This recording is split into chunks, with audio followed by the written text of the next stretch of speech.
You look at the intangibles and the checked boxes that you want out of a quarterback, and he has them. Stone cold killer and under pressure. You can trust him on third downs, on big down. He obviously has a great work ethic and a determination to go out there and be a leader. When the game matters the most, you can trust him over almost any guy in this draft that he could make that play.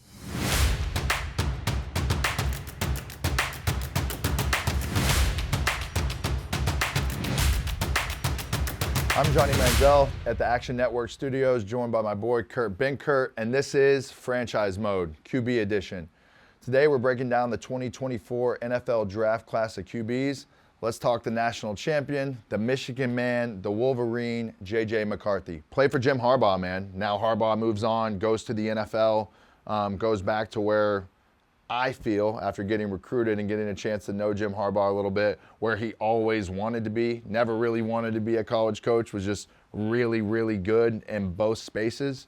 J.J. McCarthy getting a chance to play for Harbaugh couldn't be much of a better situation to be sitting here today, having knowledge, having a guy who he's been around for years, playing on a national championship team, and being the guy at Michigan for the last couple years. A quarterback in this class that I'm truly like excited to see where he goes, just based off his talent. You know, guy plays in a run-heavy Michigan offense where he's not asked to do too much, but at the end of the day, still when he needed to make plays on third downs and on big time downs, he made throws that not a lot of other guys around the country are out there making in crunch time. So for me, hats off to the young fella, national champ, made some huge throws in those big games to get them to where they needed to be. And now he's going through the draft, having an awesome little, NFL draft season here, from his pro day to all the hype, everything that he's kind of built up around himself. I truly feel sitting here today is well deserved.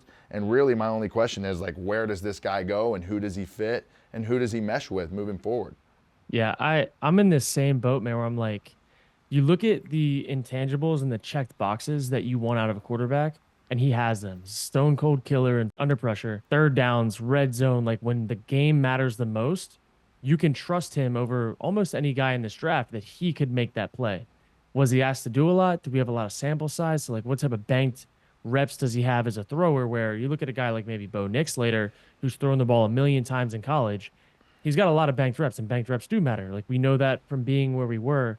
And I don't know, man. I'm looking around this draft board, and I think he can upgrade a few of these rooms. Does it warrant those guys picking him over what they might already have? Like we talked about the Vikings. I think he'd be a great fit with Kevin O'Connell. Would the Vikings take him while they have Sam Darnold? Like, I don't know. So this one for me comes down to fit again, but he has the intangibles. He's a winner. And there are some guys that are really good at playing quarterback, but just crumble in crunch time. And he's the opposite of this. So I don't know. I'm excited to see how this plays out, because this is going to be a guy that we look back 2 to 3 years from now to see what it's shaked out to be like. I'm like, like that makes sense. Yeah, I mean, what great intangibles to have about yourself, like that we sit here and speak about, right? Third down killer. It's what a quarterback, coach, what a GM and what a head coach is looking for in an offensive scheme in the NFL. To have a guy who's not scared of the moment, not scared of the 3rd and 12, is able to go in there and manage those situations with calm. And hey, sometimes at the end of the day, we know in the NFL, a punt is the best option.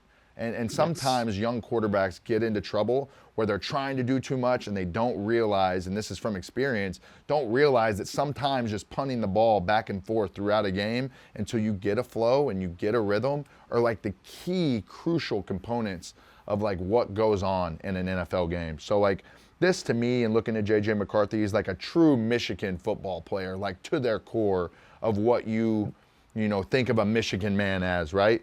You can trust him on third downs, on big down. He obviously has a great work ethic and a determination to go out there and be a leader. And like when it comes down to it, those are intangibles that teams in this draft are going to look at. Having spent time with Kevin O'Connell and now Josh McCown, who they brought on in Minnesota there, they don't care about size.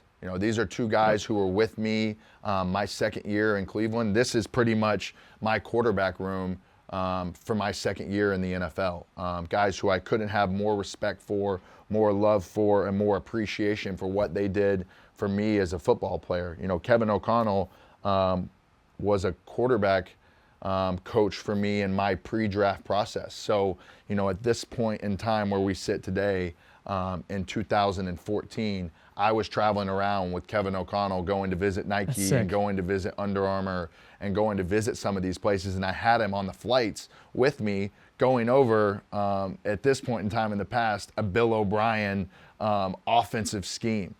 Kevin O'Connell obviously comes from the Patriot way of offense and that, but where he is now and who he is as the head coach on his own has been fun to watch their scheme, especially with what they do with Justin Jefferson up there, especially having a quarterback like Kirk over the past couple of years to really, really like dial in on what Kevin O'Connell wants this offense to be. So I think bringing in Josh McCown, having Kev O'Connell there, this is a fit in a sense for J.J. McCarthy. But at the end of the day, I truly feel, based off who Sam Darnold is in that room, whoever comes to Minnesota, if they do indeed go with a quarterback, is going to have their hands full with Sam Darnold. And I know that may raise a little bit of red flags and like kind of raise a couple heads up off the table, but Sam Darnold can play football. That guy can sling the rock. He was drafted where he was for a reason and has been waiting for a situation like this. So when you look at the Vikings, you have to ask yourself, is this an upgrade over what they have currently in the room,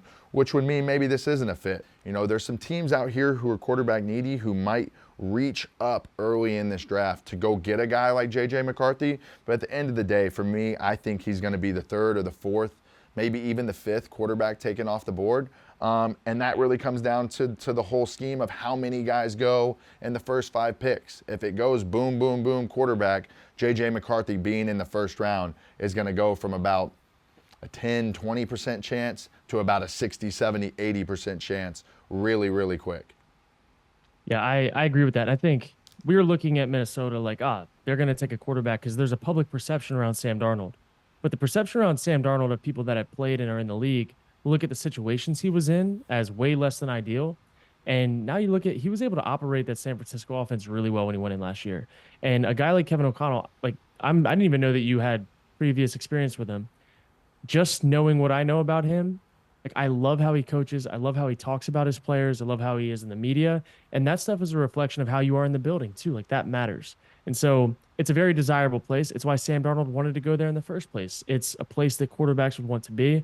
And I don't think that they're gonna, I don't know, man. I don't think they're gonna take a quarterback this year. Something's telling me they're not. I'm looking at some of these other teams.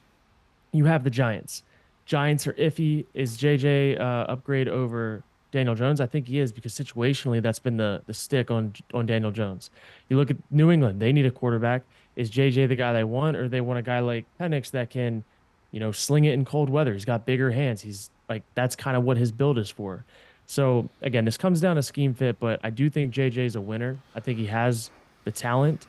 I could also see him going and falling in the draft maybe and going behind a Matt Stafford, being a backup for a year or two, taking over when a guy like that's ready to retire. So we'll see how it shakes out, but I think JJ can play. Yeah, I think the best situation looking at JJ and just based off of what it is and knowing that knowing the league a little bit in the way that we do, I think the best situation for him is to get into a second round draft pick slot, get behind a team who's maybe a year away, 2 years away from drafting somebody who's going to take a chance on him early, invest in him, but then give him a chance to sit and learn and get a chance to feel the game. You look, only a couple years of true, like a lot of reps throughout the season.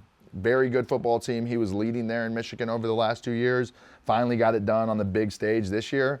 I think his best situation he could go into, ideally for me and what I would want for him, if that was the case, I would like for him to get behind somewhere, learn for a year, take in the game, and get behind somebody like a Matt Stafford where he could really, really learn the ins and outs of what the NFL is. Something that I truly wish in my situation I would have got a chance to do.